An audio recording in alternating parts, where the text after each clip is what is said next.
जो औरत रोज नहाती है वो एक बार इस वीडियो को जरूर देखे। एक समय की बात है, भगवान श्री कृष्ण और देवी सत्यभामा द्वारका नगरी में अपने अपने सिंहासन पर विराजमान थे। तभी देवर्षि नारद उस स्थान पर प्रकट होते हैं और भगवान श्री कृष्ण और देवी सत्यभामा को प्रणाम करते हैं। भगवान श्री कृष्ण कहते हैं, हे देवर्षि नारद, आपके मुखमंडल पर यह उदासी क्यों छाई हुई है? तब देवर्षि नारद कहते हैं, हे प्रभु, मैं अभी अभी पृथ्वी लोक का भ्रमण करके आ रहा हूँ और मैंने वहाँ पर देखा कि ज़्यादातर मनुष्य रोज स्नान और दान पुण्य आदि करते हैं, परंतु फिर भी वह दुखी ही रहते हैं। हे प्रभु, उनके दुखी रहने का क्या कारण है? आप मुझे यह बताने की कृपा करें।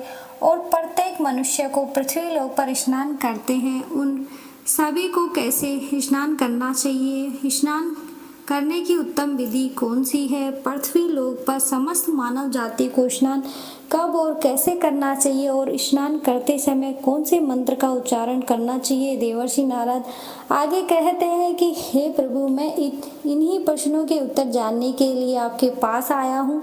इसके बाद देवर्षि नारद देवी सत्यभामा से पूछते, हे माता, मैंने यह भी देखा है कि पृथ्वी लोक पर अनेक स्त्रियां नित्य स्नान करके देवी लक्ष्मी का पूजा आराधना करती हैं, परंतु फिर भी उनके घर में देवी लक्ष्मी का वास नहीं होता। यह कौन सी विडंबना है? इसका क्या कारण है? तब भगवान श्री कृष्ण कहते हैं, हे देवर्षि नारद, मनुष्य जाति के कल्याण हेतु आपने उचित ही प्रश्न किया है। यह सत्य है कि स्नान करना प्रत्येक मनुष्य के लिए अत्यंत ही आवश्यक होता है। स्नान से ही शरीर शुद्ध होता है, स्नान करने से ही शरीर पवित्र होता है और मनुष्य पूजा पाठ, दान धर्म आदि कर्म करने का पात्र स्नान के बाद ही बनता है। इसलिए मनुष्य को नित्य स्नान करना चाहिए। देवर्षि नारद मैं आपको सभी प्रश्नों के उत्तर देने से पहले आपको एक अत्यंत पवित्र कथा सुनाता हूँ। आप इस कथा को ध्यान से सुनना। इस कथा में आपको आपके सभी प्रश्नों के उत्तर मिल जाएंगे। अब भगवान श्री कृष्ण देवर्षि नारद को स्नान का महत्व बताते हुए उस कथा को सुनाते हैं। फिर सभी मनुष्य को ध्यान से सुनना चाहिए। इस कथा को सुनने मात्र से ही सैकड़ों तीर्थ में स्नान करने का पुण्य मनुष्य को प्राप्त होता है। भगवान श्री कृष्ण कहते हैं, हे देवर्षि नारद, एक समय की बात है, मगध देश में एक अत्यंत ही सुंदर नगरी थी। उस नगरी में एक धनवान सेठ रहता था। उस सेठ के 3 लड़कियां थी। वह सेठ इतना धनवान था कि उसने अपनी लड़कियों को कभी किसी चीज की कमी नहीं होने दी। सेठ ने लड़कियों को बड़े ही लाड़ प्यार से पाला था। वह तीनों लड़कियां अत्यंत सुंदर तथा अपने चंचल स्वभाव की वजह से मन को मोह लेने वाली थी। एक पिता का जो कर्तव्य होता है, उस सेठ ने सब कुछ पूरा किया। अपनी लड़कियों को उसने सब कुछ दिया जो उनको चाहिए था, परंतु उस सेठ ने एक गलती की। वह गलती यह थी कि उसने अपनी लड़कियों को शास्त्र ज्ञान नहीं दिया था। उसकी वजह से जीवन में सब कुछ पाकर भी उसकी लड़कियों का जीवन अधूरा था। ज्ञान के बिना कोई भी मनुष्य पूर्ण जीवात्मा नहीं बन सकता। इतने धन और सौंदर्य होकर भी उस सेठ की लड़कियों के पास वह नहीं था जो प्रत्येक स्त्री के पास होना चाहिए। धीरे धीरे जब उस सेठ की तीनों लड़कियां जवान हुई तो उसने 3 लड़कियों का विवाह बड़े बड़े व्यापारियों के लड़कों के साथ कर दिया, जिसकी वजह से उस सेठ की तीनों लड़कियां राजमहल जैसे घरों में रहने के लिए चली गई। वह तीनों जैसे ही रहने के लिए अपने अपने पतियों के घर गई तो वहां पर उनका भव्य स्वागत किया गया।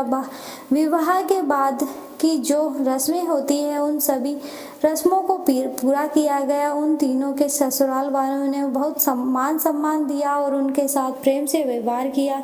वह तीनों अपने ससुराल में बड़े ही अच्छे से रहने लगी थी, लेकिन वह तीनों सुबह देर से जागती, देर से स्नान करती और कभी कभी तो बिना स्नान किए ही खाना पकाती थी और भोजन किया करती थी और कभी कभी पूजा पाठ कर लिया करती। और उनकी सासू माँ ने उन्हें इस विषय में कई बार समझाया, लेकिन किसी ने अपनी सासू माँ की बात नहीं मानी और अपनी ही मनमानी करने लगी। अब जैसे जैसे समय बीतता गया, उन तीनों लड़कियों के ससुराल में परेशानियां अपना विकराल रूप लेने लगी। तीनों के पतियों को व्यापार में आर्थिक नुकसान होने लगा और धीरे धीरे उनके पतियों ने जो संपत्ति बनाई थी वह सब कुछ व्यापार में घाटे में के कारण नष्ट होने लगी। उन तीनों के पति अब दूसरों से कर्ज लेकर वह अपना व्यापार को चलाने लगे, परंतु फिर भी उन्हें अपने व्यापार में घाटे का ही सामना करना पड़ा, जिसकी वजह से उनके घर में कलेश उत्पन्न होने लगा। उनके पतियों के साथ बार बार लड़ाई झगड़े होने लगे, परंतु ये तीनों पहले ऐसा नहीं था। जब से यह तीनों अपने पतियों के घरों में रहने लगी तभी से उनके घर में संकट के बादल छाने लगे। उन तीनों बहनों के ससुराल में पैसों की इतनी कमी हुई कि उन्हें अपनी सारी संपत्ति और घर बार सब कुछ बेचना पड़ा और वह सभी झोपड़ी बनाकर उस झोपड़ी में रहने लगे। लेकिन वह तीनों बहनें झोपड़ी में रहना पसंद नहीं करती थी, इसलिए वह तीनों अपने ससुराल तथा अपने पतियों को छोड़कर मायके में रहने के लिए वापस आ गई और अपने पिता के साथ रहने लगी। परंतु अपने घर पर आकर भी उन तीनों की आदत में कोई बदलाव नहीं आया और घर पर आकर भी वे तीनों बहनें बड़े ही अच्छे से रहने लगी। अपने पिता के घर पर भी वे तीनों देर तक उठती थी, तब देर से स्नान करती और कभी कभी तो बिना स्नान किए ही भोजन किया करती थी। इसी कारण से उनके पिता को भी व्यापार में नुकसान होने लगा। भगवान श्री कृष्ण कहते हैं, हे देवर्षि नारद, क्योंकि उनकी आदतों में कोई सुधार नहीं हुआ, उनकी वजह से उनके पिता के घर से भी लक्ष्मी ने अपना स्थान त्याग दिया था। अब उस सेठ की आर्थिक स्थिति खराब होने लगी। एक दिन उस सेठ के द्वार पर स्वयं ब्रह्मा जी की समस्त वेदों के सबसे बड़े ज्ञाता उन्होंने एक साधु का रूप धारण किया और सेठ के द्वार पर आ गए। अब उस साधु का बड़ा ही प्रेम से स्वागत किया और उन्हें प्रणाम किया। फिर सेठ ने उन साधु महात्मा को अपना दुख बताया और निवारण के लिए उपाय पूछा।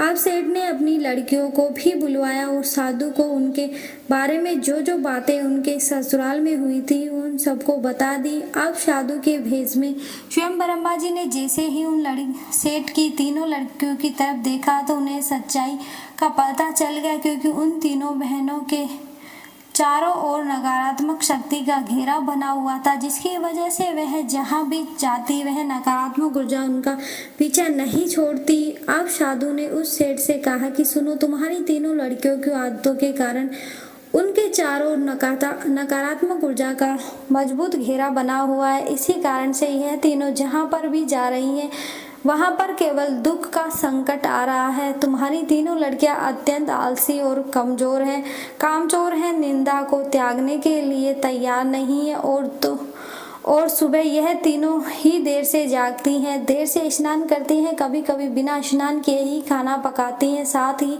भोजन करती हैं। यही वजह है कि इनके जीवन में यह संकट आ रहे हैं।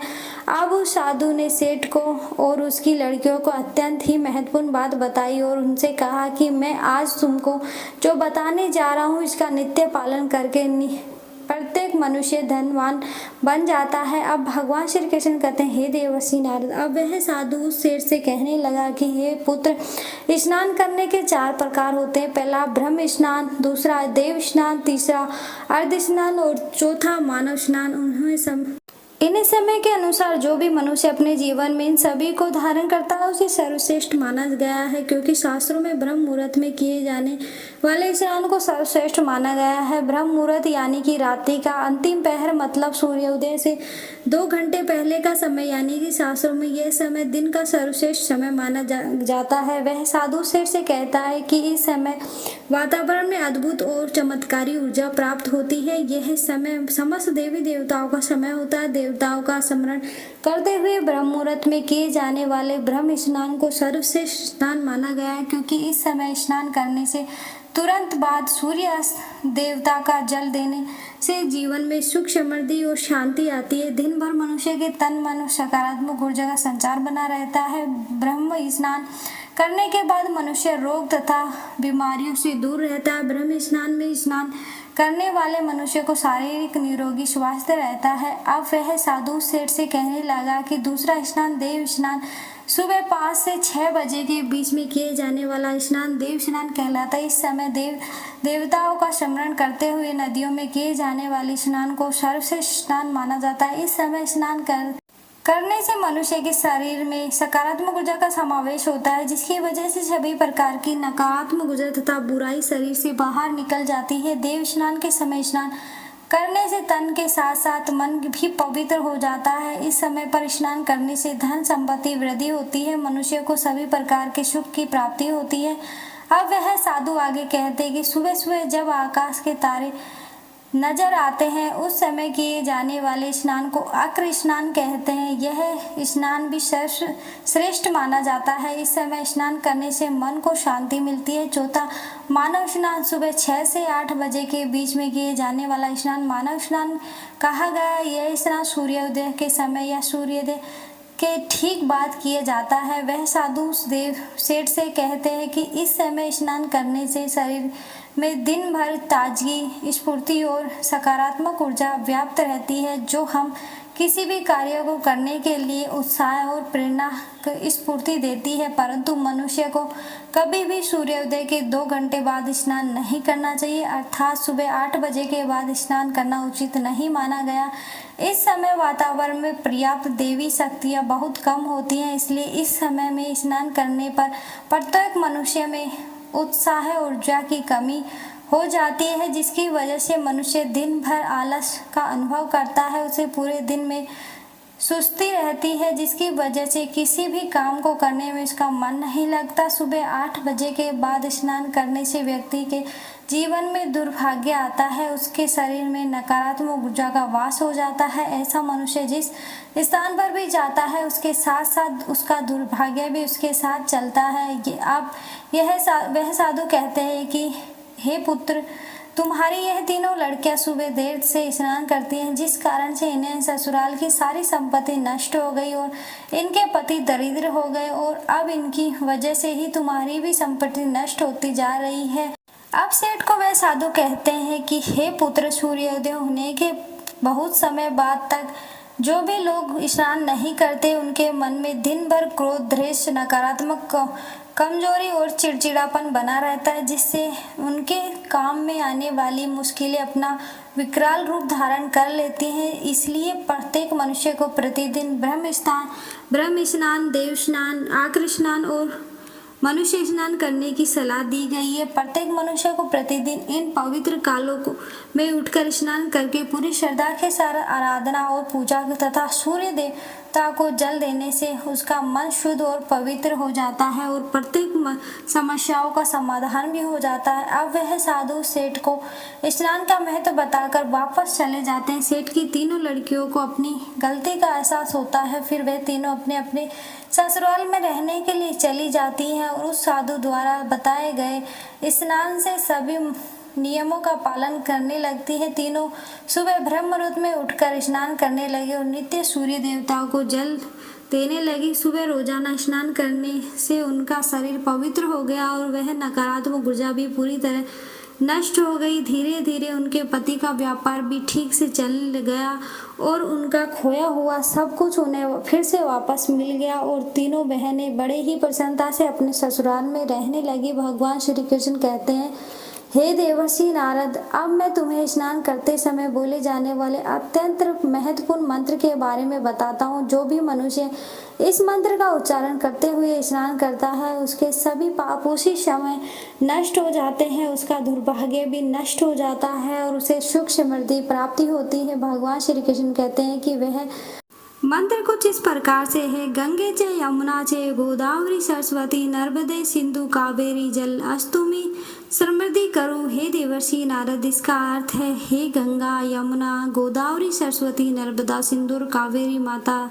मेरे स्नान करने के इस जल में कृपया आप सभी पधारिए। इस मंत्र के उच्चारण से सभी तीर्थ स्नानों के जल स्नान करने का पुण्य मिलता है। अब भगवान श्री कृष्ण कहते हैं, हे देवर्षि नारद, अब आपको आपके सभी प्रश्नों के उत्तर मैंने इस कथा के माध्यम से दे दिए। तब देवर्षि नारद बोले कि प्रभु, आपने मुझे आज जो यह ज्ञान दिया है सर्व संपन्न है। मैं इस ज्ञान को आप अवलोकन समस्त लोगों में करूंगा। इस प्रकार से हमारे जीवन में स्नान दान का बहुत अधिक महत्व होता है, इसलिए हमें रोज जल्दी उठकर स्नान करना चाहिए। सुबह 8 बजे के बाद स्नान करना अशुभ माना जाता है। वीडियो अच्छी लगी तो वीडियो को लाइक करें, चैनल को सब्सक्राइब जरूर करें। धन्यवाद।